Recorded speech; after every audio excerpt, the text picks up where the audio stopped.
Bonjour à tous, je suis Ishabatou Nyambochoro, Miss Togo 2018. Je vous souhaite la bienvenue dans votre émission Miss Ishabatou du droit. En cette période de la pandémie du Covid-19, nous rencontrons tous deux préoccupations majeures.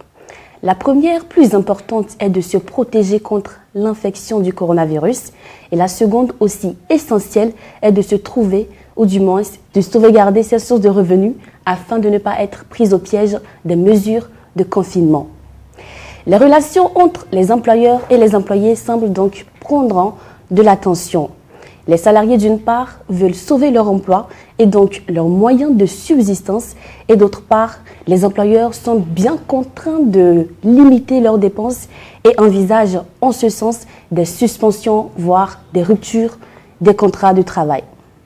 Pour ce qui est de notre premier numéro de la première partie de notre tout premier thème intitulé « Les relations employeurs-employés à l'épreuve du Covid-19 », nous allons plus mener nos discussions sur la rupture du contrat de travail. Les modalités de rupture d'un contrat de travail, que ce soit en période normale ou en cette période de la pandémie, varient selon qu'il s'agisse d'un contrat à durée déterminée, communément appelé CDD, ou d'un contrat à durée indéterminée, communément appelé CDI. Alors, en ce qui concerne la rupture d'un contrat à durée indéterminée, communément appelé CDI, eh bien, vous vous posez certainement une panoplie de questions, à savoir la manière dont la loi encadre la rupture de ce contrat et si les mêmes règles sont applicables en cette période de la pandémie du Covid-19. Eh bien, telles sont les questions auxquelles nous allons répondre sous cet angle relatif à la rupture du contrat à durée indéterminée. Dans un contrat à durée indéterminée, la loi ne permet à l'employeur de rompre le contrat que lorsqu'il y a une cause réelle et sérieuse. En dehors donc de la faute lourde de l'employé, eh bien, la rupture du contrat à durée indéterminée doit respecter un certain nombre de règles à l'instar du préavis. Et ce préavis varie, la durée bien sûr de ce préavis varie suivant les pays et la catégorie professionnelle de l'employé.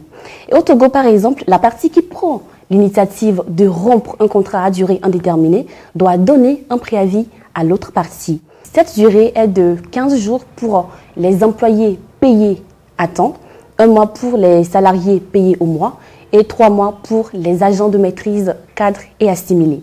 Cependant, l'employeur se doit de donner au moins 1 jour de liberté par semaine à l'employé afin qu'il puisse se trouver un nouvel emploi, mais il sera toujours payé à plein temps. En ce qui concerne la seconde question de savoir si les règles qui s'appliquent en période normale à la rupture d'un contrat à durée indéterminée s'appliquent également en cette période de la pandémie, eh bien, la réponse est affirmative parce qu'une pandémie à l'instar du coronavirus n'est pas en elle-même une cause réelle et sérieuse de la rupture d'un contrat à durée indéterminée.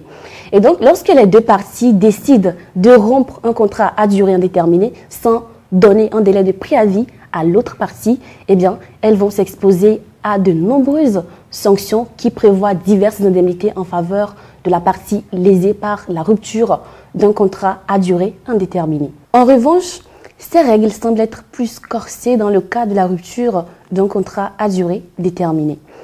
En principe, aucune des parties, que ce soit l'employeur ou l'employé, ne peut rompre un contrat à durée déterminée qui n'est pas encore arrivé à terme. Mais comme en droit, il n'y a jamais de principe sans exception, la loi permet quand même que le contrat à durée déterminée peut être rompu sur décision du juge en cas de force majeure ou d'un commun accord entre l'employeur et l'employé ou encore en cas de faute lourde de l'employé. Alors vous vous posez certainement la question de savoir c'est quoi la force majeure.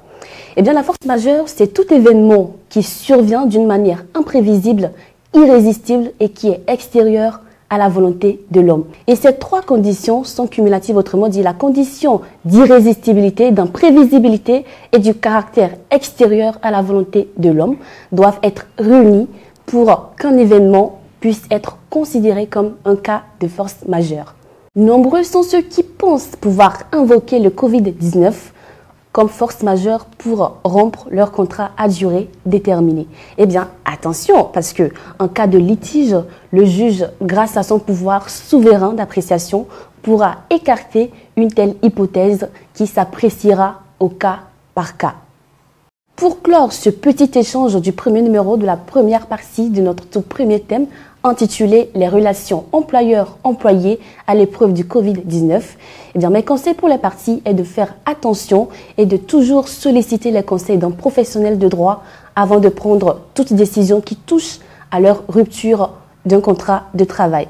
Et pour mieux approfondir votre culture juridique sur la question, que vous soyez au Togo, en Côte d'Ivoire, au Bénin, au Sénégal, au Cameroun ou dans bien d'autres pays, vous pouvez vous référer au Code du travail et à la convention collective de vos pays respectifs avec bien sûr l'assistance d'un professionnel de droit. Ceci était mon émission Miss Ishabatou des droits. N'oubliez pas de vous abonner à mes différents comptes sur les réseaux sociaux YouTube, Facebook, Instagram et Twitter pour plus de culture juridique.